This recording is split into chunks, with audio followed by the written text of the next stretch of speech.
Well, good morning, everybody.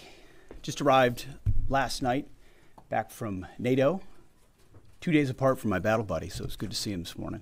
Good to see you, Mr. Chairman. You too, sir. Where there was a historic outcome. I want to start with that real quick. I think there's so much news, so many things happening that oftentimes big, momentous moments get missed. What President Trump accomplished in NATO yesterday was game-changing and historic. A shift in burden sharing to European responsibility in NATO that most would have said was impossible at the beginning of his term. But he said NATO needs to pay up. They started in the first term, and here in his second term, we've accelerated that. 32 NATO countries committed to spending 5% of their GDP on defense, on actually investing in the NATO alliance.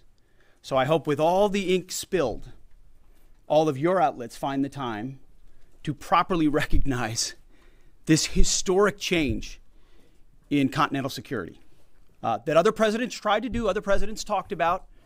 President Trump accomplished it. It's a huge deal. You see, we're here this morning because in hunting for scandals all the time, in trying to find wedges and spin stories, this press corps and the press corps miss historic moments.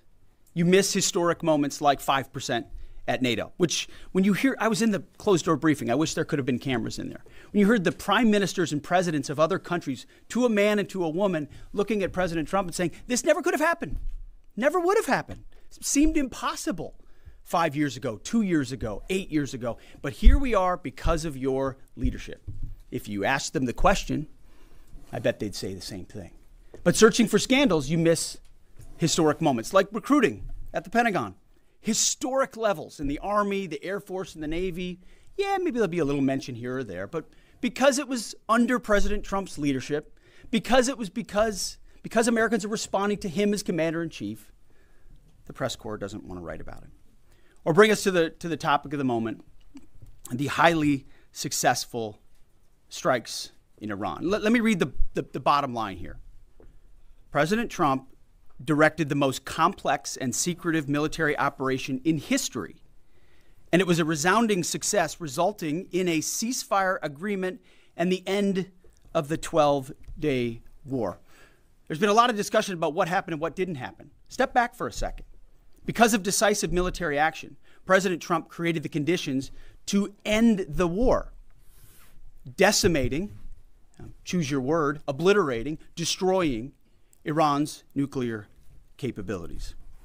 I want to read some of the assessments that have been provided because whether it's fake news, CNN, MSNBC, or the New York Times, there's been fawning coverage of a preliminary assessment. I've had a chance to read it. Every outlet has breathlessly reported on a preliminary assessment from DIA. I'm looking at it right now. Again, it was preliminary, a day and a half after the actual strike, when it admits itself in writing that it requires weeks to accumulate the necessary data to make such an assessment. It's preliminary. It points out that it's not been coordinated with the intelligence community at all. There's low confidence in this particular report. It says in the report there are gaps in the information. It says in the report multiple linchpin assumptions are what this assessment, a linchpin assumption, you know what that is? That means your entire premise is predicated on a linchpin. If you're wrong, everything else is wrong. And yet, and still, this report acknowledges it's likely severe damage. Again, this is preliminary, but leaked because someone had an agenda to try to muddy the waters and make it look like this historic strike wasn't successful. I'm going to get to the chairman in a moment because he's going to lay out the particulars for you based on his professional military experience. But here's what other folks are saying. The DIA that put that report out says this is a preliminary low-confidence report and will continue to be refined as additional intelligence becomes available. How about the Israeli Atomic Energy Commission? The devastating U.S. strikes on Fordow destroyed the site's critical infrastructure and rendered the enrichment facility inoperable. Have any of these quotes made their way into the New York Times or the Washington Post? MSNBC? CNN? Any of these quotes? How about this one? This is a new one from the UN, the United Nations. No friend of the United States, or certainly Israel often. Here's the head of the UN Atomic Energy Agency this morning. Rafael Grossi, U.S. and Israeli strikes caused enormous damage to Iran's nuclear sites. Don't take my word for it. How about the IDF's chief of staff? I can say here that the assessment is that we significantly damaged the nuclear program, setting it back by years. I repeat, years. The Iranian foreign minister, the spokesman, our nuclear installations have been badly damaged, that's for sure. I'm sure that's an understatement. John Radcliffe, the director of the CIA, putting out a statement just last night. CIA can confirm that a body of credible intelligence indicates Iran's nuclear program has been severely damaged by recent targeted strikes. This includes new intelligence from a historically reliable, very different than preliminary assessment with low confidence. He's saying historically reliable and accurate source and method that several key Iranian nuclear facilities were destroyed and would have to be rebuilt over the course of years. CIA continues to collect additional reliably sourced information to keep appropriate decision makers fully informed. How about DNI Tulsi Gabbard yesterday? She writes, and I quote, "New intelligence confirms what POTUS has stated numerous times. Iran's nuclear facilities have been destroyed." Institute for Science and International Security President David Albright, overall, Israel and U.S. attacks have effectively destroyed Iran's centrifuge enrichment program. Time and time again, I can go down the list. Those that understand, those that see, those that do proper assessments recognize that what the United States military did was historic. And again, before I pass it to the chairman,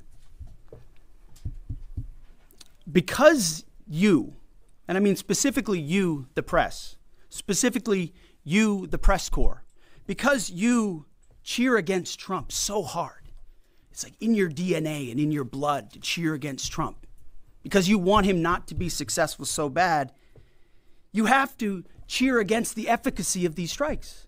You have to hope maybe they weren't effective. Maybe the way the Trump administration has represented them isn't true. So let's take half-truths, spun information, leaked information, and then spin it in every way we can to try to cause doubt and manipulate the public mind over whether or not our brave pilots were successful. How many stories have been written about how hard it is to, fly a plane for 36 hours? Has MSNBC done that story? Has Fox? Have we done the story how hard that is? Have we done it 2 or 3 times so that American people understand? How about how difficult it is to shoot a drone from an F-15 or 16 or F-22 or F-35? Or what it's like to man a Patriot battery? Or how hard it is to refuel midair?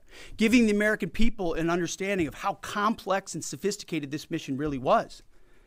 There are so many aspects of what our brave men and women did that because of the hatred of this press corps are undermined because your people are trying to leak and spin that it wasn't successful. It's irresponsible. And folks in this room are privy to that information because of the proximity here in the Pentagon. It's an important responsibility. And time again, classified information is leaked or peddled for political purposes to try to make the president look bad. And what's really happening is you're undermining the success of incredible B-2 pilots and incredible F-35 pilots and incredible refuelers and incredible air defenders who accomplished their mission, set back a nuclear program in ways that other presidents would have dreamed. How about we celebrate that? How about we talk about how special America is, that only we have these capabilities? I think it's too much to ask, unfortunately, for the fake news. So we're used to that. But we also have an opportunity to stand at the podium and read the truth of what's really happening. And the reality is you want to call it destroyed, you want to call it defeated, you want to call it obliterated, choose your word. This was an historically successful attack, and we should celebrate it as Americans. And it gives us a chance to have peace, chance to have a deal, and an opportunity to prevent a nuclear Iran, which is something President Trump talked about for 20 years, and no other presidents had the courage to actually do. So with that, I want to hand it over to the chairman of the Joint Chiefs. They've done technical analysis on this, not just on the strike, but also on our Patriot defenders, on Al Udeid. And Mr. Chairman, I'll hand it over to you. Good morning. Thank you, Mr. Secretary, and good morning, and all of you. Thank you for being here. As a follow-up to my comments on Sunday's press conference, I wanted to give you a few updates this morning on something I'm honored to do as a chairman, and that's a chance to get to talk about some of our service members and the incredible things that they do on behalf of our nation. And I apologize ahead of time for the length and the detail. Today I'm going to brief you on a couple things. First, I'm going to talk about our air defenders at Al Udeid in Qatar and their actions on Monday. Then I'm going to walk you through a little bit about the academics that went into the attack against Fordo, the massive ordnance penetrator weapon, and we're going to show a video that highlights the effects that weapon has. Of course, nobody was down inside the target, so we don't have video from the target. First, on Monday, as the President has stated, on Monday morning we began to receive indications and warnings that Iran intended to attack U.S. bases in the region. That morning, building on the work that CENTCOM Commander Eric Kurilla had done, and on the orders of the President, at Al Udeid Air Base in Qatar and around the region, we assumed a minimum force posture. Most folks had moved off the base to extend the security perimeter out away from what we assessed might be a target zone, except for a very few Army soldiers at Al Udeid. At that point, only 2 Patriot batteries remained on base, roughly 44 American soldiers responsible for defending the entire base, to include CENTCOM's forward headquarters in the Middle East, an entire air base, and all the U.S. forces there. The oldest soldier was a 28-year-old captain. The youngest was a 21-year-old private who'd been in the military for less than 2 years. So let's put ourselves out there for a second. Imagine you're that young first lieutenant, you're 25 or 26 years old, and you've been assigned as the tactical director inside the command and control element. You, at that age, are the sole person responsible to defend this base. Listening next to you is your early warning operator, whose job is to notify you of imminent attack. There's 5 people inside a vehicle and 5 people outside of a vehicle around these, a total of, as I said, 44. By the way, you've sat in the Middle East for years, deployed over and over again, extended multiple times, always being prepared, but unsure of when that particular day will come that you must execute your mission and not fail at doing it. In this case, these Patriot crews were deployed from Korea and Japan as part of our U.S. forces there to ensure that we had the most capable missiles in the CENTCOM area of responsibility. As the day continues, you start to hear more and more chatter in the information space about a pending attack.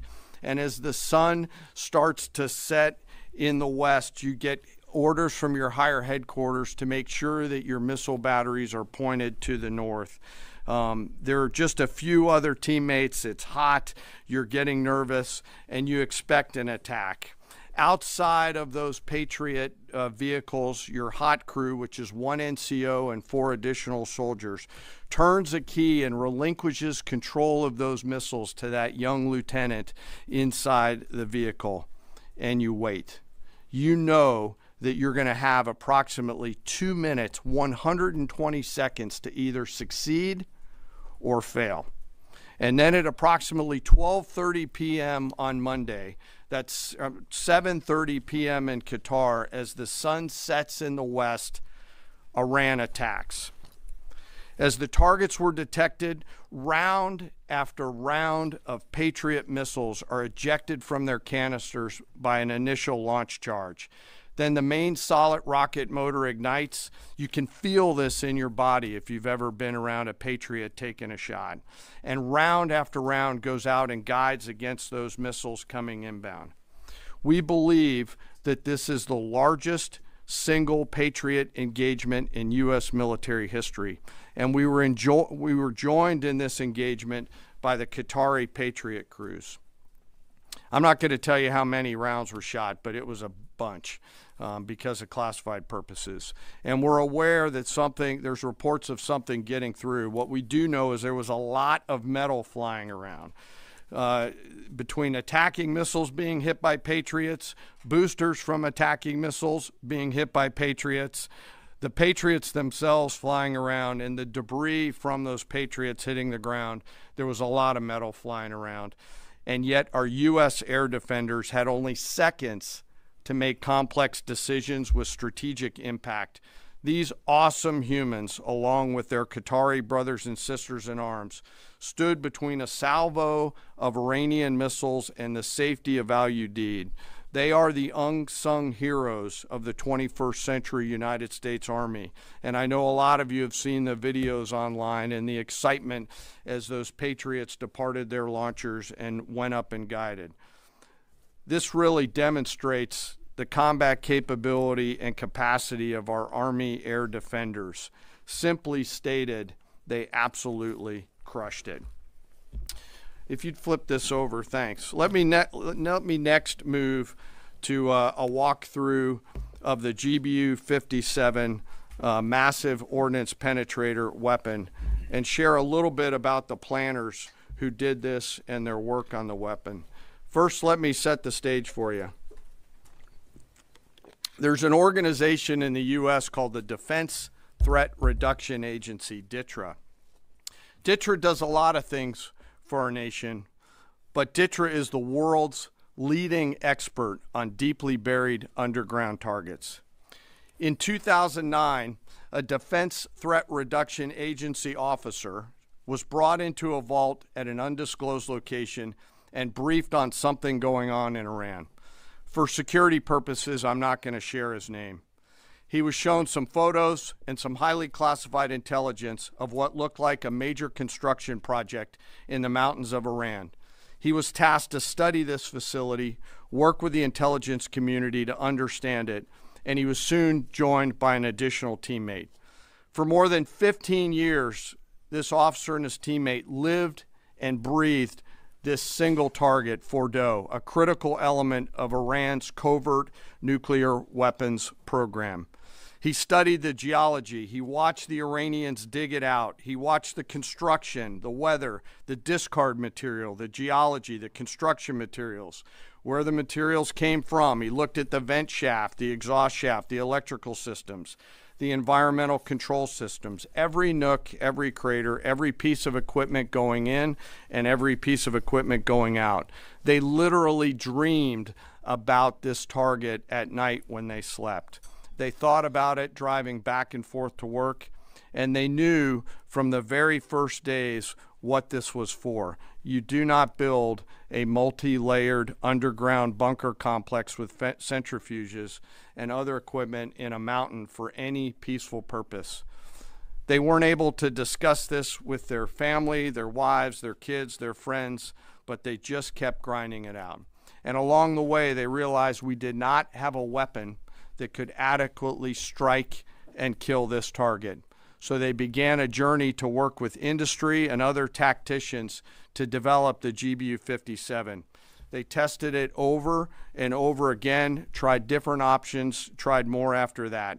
They accomplished hundreds of test shots and dropped many full-scale weapons against extremely realistic targets for a single purpose: kill this target at the time and place of our nation's choosing. And then, on a day in June of 2025, more than 15 years after they started their life's work, the phone rang and the President of the United States ordered the B-2 force that you've supported to go strike and kill this target. Yesterday, I had the incredible honor and privilege of spending time with these two Defense Threat Reduction Agency officers who've given so much. One of them said, quote, "I can't even get my head around this. My heart is so filled with the pride of being a part of this team. I am so honored to be a part of this." To you both, thank you, and thank you to your families. Operation Midnight Hammer was the culmination of those 15 years of incredible work. The air crews, the tanker crews, the weapons crews that built the weapons, the load crews that loaded it. Before I run through this video today, I want to talk a little bit about weaponeering and what goes into an attack. Weaponeering is the science of evaluating a target. I mentioned all of those factors before that these two DTRA officers had thought about. Ultimately, weaponeering is determining the right weapon and fuse combination to achieve the desired effects and maximum destruction against a target. In the case of Fordo, the DTRA team understood with a high degree of confidence the elements of the target required to kill its functions, and the weapons were designed, planned, and delivered to ensure that they achieve the effects in the mission space. By the way, in the beginning of its development, we had so many PhDs working on the MOP program, doing modeling and simulation, that we were quietly and in a secret way the biggest users of supercomputer hours within the United States of America. So let me talk about the graphic a little bit. And the GBU-57, which all of you I know is a 30,000 pound weapon dropped only by the B-2. It's comprised of steel, explosive, and a fuse, programmed bespokely each weapon to achieve a particular effect inside the target. Each weapon had a unique desired impact angle, arrival, final heading, and a fuse setting. The fuse is effectively what tells the bomb when to function. A longer delay in a fuse, the deeper the weapon will penetrate and drive into the target. So on Fordo, in June of 2008, you can see these three holes. Depicted here is the main exhaust shaft with two additional ventilation shafts on either side. The United States decided to strike these two ventilation shafts, seen here on the main graphic, as the primary point of entry into the mission space. In the days preceding the attack against Fordo, the Iranians attempted to cover the shafts with concrete to try to prevent an attack. I won't share the specific dimensions of the concrete cap, but you should know that we know what the dimensions of those concrete caps were. The planners had to account for this. They accounted for everything. The cap was forcibly removed by the first weapon, and the main shaft was uncovered. Weapons 2, 3, 4, 5 were tasked to enter the main shaft, move down into the complex at greater than 1,000 feet per second, and explode in the mission space. Weapon number 6 was designed on each side, so there were 6 on each side. Weapons number 6 was designed as a flex weapon to allow us to cover if one of the preceding jets or one of the preceding weapons did not work. The video I'm about to show you is a culmination of over 15 years of development and testing. As I said, hundreds of test shots on various models. This is one weapon. So if you take a view of this as 5 additionals, you'll get a sense of what this looks like. Hopefully you can see it and there's not too much reflection. Tom runs our videos out there. We'll run it at full speed so you can see it and then go back through it. Go ahead, Tom.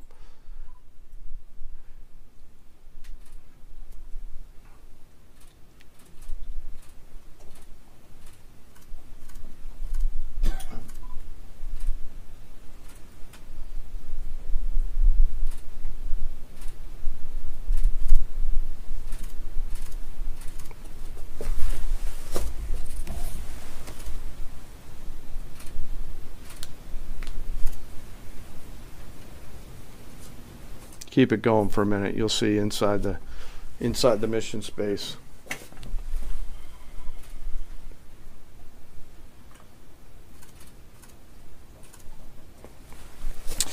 Unlike a normal surface bomb, you won't see an impact crater because they're designed to deeply bury and then function. I know there's been a lot of questions about that.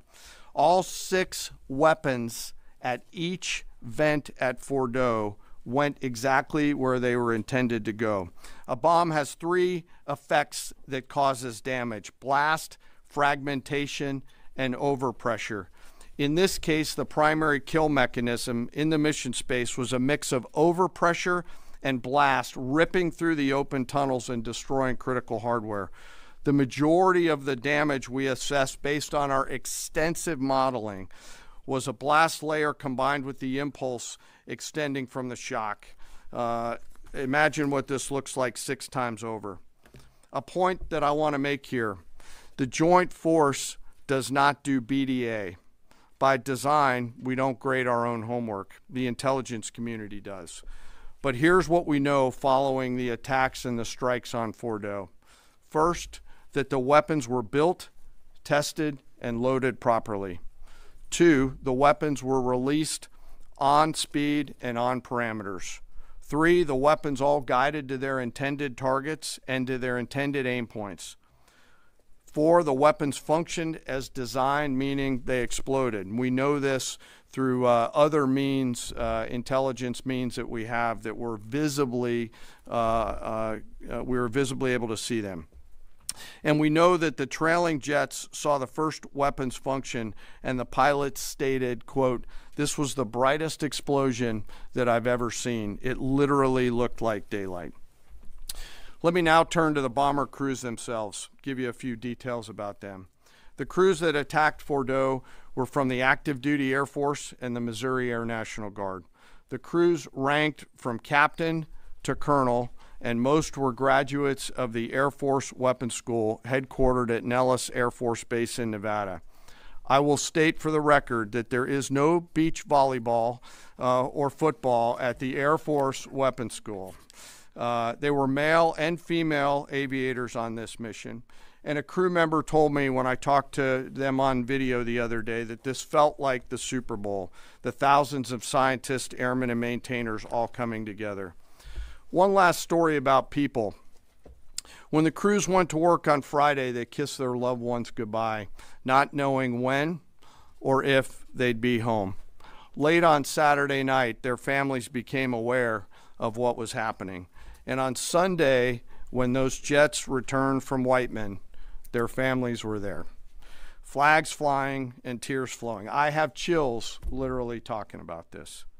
The jets rejoined into a formation of 4 airplanes followed by a formation of 3 and came up overhead Whiteman, proudly in the traffic pattern, pitching out to land right over the base and landing to the incredible cheers of their families who sacrifice and serve right alongside their family members. Like I said, there were a lot of flags and a lot of tears. One commander told me this is a moment in the lives of our families that they will never forget. That, my friends, is what America's Joint Force does. We think, we develop, we train, we rehearse, we test, we evaluate every single day. And when the call comes to deliver, we do so. I could not be more proud standing up here today of our Joint Force. I'm filled with gratitude that I get to tell their story. And as we stand here right now, our forces remain on a high state of readiness in the region, prepared to defend themselves. And one last thing, our adversaries around the world should know that there are other DTRA team members out there studying targets for the same amount of time, and will continue to do so. Thank you very much. I apologize for the length. I look forward to your questions. Thank you, Mr. Chairman. I would just thank you, by the way, for that extensive work, the lay down. I mean, even, do you have that laser pointer? Okay. Yes, sir. Thank you, squaring me away as always. I mean, even in just the public reporting, if you see the post-strike shaft of the 3 holes, the vast majority, and fairly so, the vast majority of speculation has been those are the 3 strike points. When in actuality, what you realize is these are the vents, these are the caps. The first munition took the cap off, and the other 5 went down the center hole, which if you're planning the target, you would want it to be the direct one going to the bottom. These are the types of things that go into the planning for a strike that the Pentagon would not expect the press corps, the American people, to initially understand. So laying this information out is helpful. But it's also why we ask for a beat for a moment, for a day or two, the opportunity to tell that story, because as the chairman said, these men and women that did this mission, they just want to do their job. They're not expecting their story to be told. They're not expecting the glory. They are grateful for the flags and the hugs of family. That's why they do the job. But they also know they were a part of something historic. We know how historic it was. The chairman does. I know. Our staffs know. And so that's why we are, and the President of the United States knows. And that's why it's almost personal when we see the way in which leaks are used to try to disparage the outcome or muddy the waters about the impact of what happened without being responsible with information and allowing the professionals to assess and provide that information just like the chairman did. So thank you, Mr. Chairman, for that information. Sure. And we welcome a few additional questions. Yes, sir. General, on Sunday you said final battle damage will take some time. And you also said, I think BDA is still pending, and it would be way too early for me to comment on what may or may not still be there at the nuclear facility. So that was just over 3 days ago. So what has changed? Would you use the term obliterated as well? Sure, like I said, we don't do BDA. I'll refer that to the intelligence community. And you're talking with them. I mean, what changed in the past 3 days that make you so, you know? Sir, I think I think I explained what changed. There was a great deal of irresponsible reporting based on leaks, preliminary information in low confidence. Again, when someone leaks something, they do it with an agenda. And when you leak a portion of an intelligence assessment, but just a little portion, just the little portion that makes it seem like maybe the strike wasn't effective, then you start a news cycle, whether it's the Washington Post or Fox News or CNN or MSNBC, you start a news cycle that starts to call into question the efficacy. No, that's why.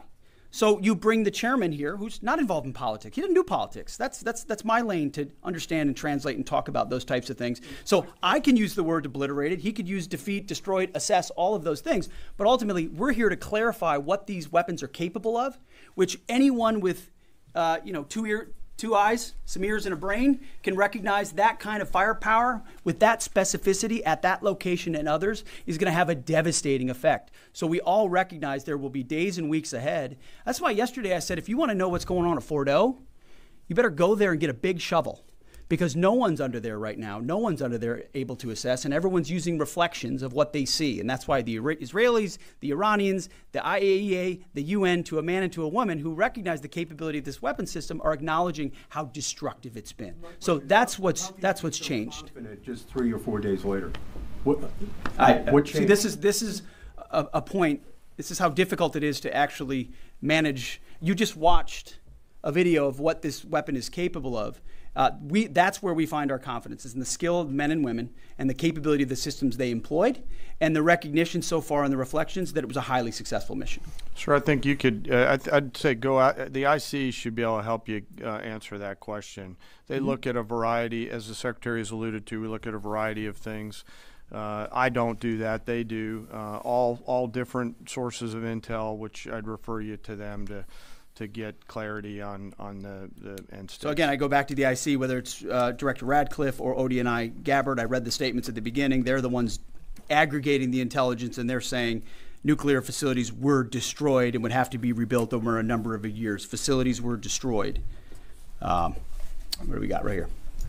Sir, you cited a body of credible intelligence to suggest the damage at Fort O and other places. What is that referring to, and when can we see it? I was reading from the CIA director's statement, which came out last night. CIA, again, they do the BDA, they do the assessment. CIA can confirm that a body of credible intelligence indicates, it also goes on to say, new intelligence from historically reliable and accurate sources and methods. Now, you can imagine, the CIA director is going to be very careful about how he articulates things of that sensitivity. Classified, secret, top secret, compartmentalized. He's going to know things that you're not going to know, that the press isn't going to know, and he's reflecting that the sources he's seeing are highly credible. They've given credible intelligence, and that's what he's basing it on. Don't you think we need to see that? Good clearance, sir? Eventually, the American public wants to see it. Yes. Yeah, you. I wanted to ask briefly just. No, not you. Checkered shirt. Oh, so Mike Glenn with the Washington Times. Yes, sir. Thanks, sir. Anybody who's ever read a Battalion S2 report after a fight knows that it's usually, the initial report is usually wrong, sometimes grossly so. Has what happened in this incident caused you all to sort of rethink the intelligence process, if the process itself doesn't require any more adjustment?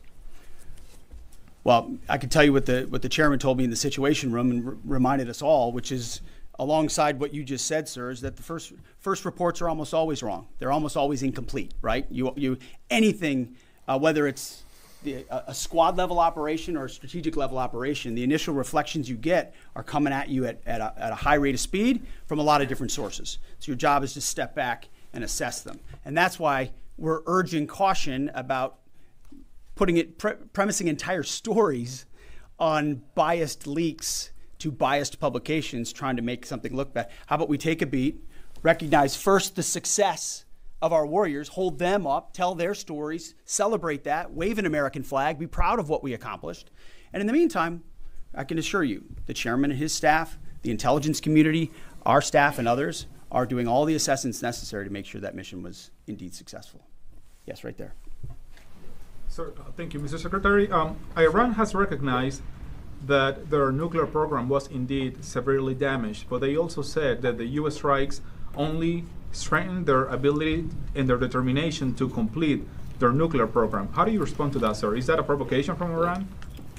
Well, I would say Iran's going to have to say a lot of things right now in order to bolster their image, especially internally. You know, in the media, there's a lot of things they'll say for domestic consumption. But we're watching very closely what they do. Again, that's the intel community. Our job as the chairman, the chairman laid it out so beautifully. Our job is to be prepared. And how proud are you? How proud am I? I didn't know the full story of those men and women 15 years ago who've been pointing at that target. That makes me proud to be an American. That's an awesome story. I hope we can tell more aspects of that in an unclassified way in the future. That's a great thing to know. Our job is to be prepared when the commander-in-chief calls. Based on those assessments. So, of course, our IC, the Intelligence Committee, will keep watching what Iran does and pay attention to that. But the president has created the contours, the opportunity for a deal, for peace, in something that the world said was intractable, that wasn't possible. And we got that peace, that ceasefire, that option, because of strength, because of his willingness to use American military might that no one else on the planet can do with the kind of planners and operators that the chairman just laid out. Yes, sir. Right there. Yep. Me, sir? Just a quick question. There's public imagery available saying that highly enriched uranium was moved out of Fordo before the strikes. Is that accurate? Have you seen that? And Mr. Chairman, a question for you. Have you been pressured to change your assessment or give a more rosy intelligence assessment to us by any political factors, whether it's the president or the secretary? And if you were, would you do that? Yeah, well, that one's easy. No, I have not, and no, I would not. My job as the chairman is to offer a range of options to the president and the National Command Authority to deliver the risks associated with each of those, and then take the orders of the National Command Authority and go execute them. I've never been pressured by the president or the secretary to do anything other than tell them exactly what I'm thinking, and that's exactly what I've done. And the highly enriched uranium? There's nothing that I've seen that suggests that we didn't hit exactly what we wanted to hit in those locations. That's not the question, though. It's about highly enriched uranium. Do you have certainty that all the highly enriched uranium was inside the Fordo mountain, or some of it, because there were satellite photos that showed more than a dozen trucks there 2 days in advance? Are you certain none of that highly enriched uranium was moved? Of course, we're watching every single aspect. But Jennifer, you've been about the worst, the one who misrepresents the most intentionally. What the president says. I'm familiar. I report about the ventilation shafts on Saturday night, and in fact, I was the first to describe the B-2 bombers, the refueling, the entire mission with great accuracy. So I take issue with that. I appreciate you acknowledging that this was the first the most successful mission based on operational security that this department has done since you've been here, and I appreciate that. So Absolutely. we're looking at all aspects of intelligence and making sure we have a sense of what was where. Why not acknowledge the female pilots that also participated in this mission? The early messages that you sent out only congratulated the boys. So when I say something like our boys and bombers, see, this is the kind of thing the press does, right? Of course, the chairman mentioned a female bomber pilot. That's fantastic. She's fantastic. She's a hero. I want more female bomber pilots. I hope the men and women of our country sign up to do such brave and audacious things. But when you spin it as, because I say our boys and bombers as a common phrase, I'll keep saying things like that, whether they're men or women. I'm very proud of that female pilot, just like I'm very proud of those male pilots. And I don't care if it's a male or a female in that cockpit, and the American people don't care. But it's the obsession with race and gender in this department that's changed priorities. We don't do that anymore. We don't play your little games.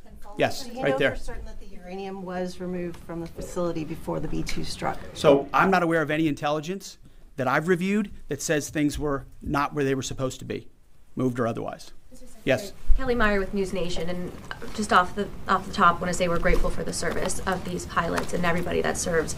I wanted to ask you, the CIA statement said, when possible, they will provide updates and information to the public for transparency, and I believe that's what we're looking for here. Do you commit to share the Defense Intelligence Agency report when it is ready, so the American people can understand more about the intelligence assessment? Well, actually, the report that was discussed, this preliminary report, was what's called a restrike report. So it comes to us to give us an assessment whether a target would need to be restruck, right? That's the reason why. So it's based on internal feedback loop that we're supposed to have access to. Unfortunately, someone took advantage of that. But whatever is supposed to be made public will be, but whatever has to stay sensitive. Sir, can I just jump in? You know, one of the things that I'm trying to do through this journey that we're on together, of course, transparency, but also the requirement to really protect these capabilities.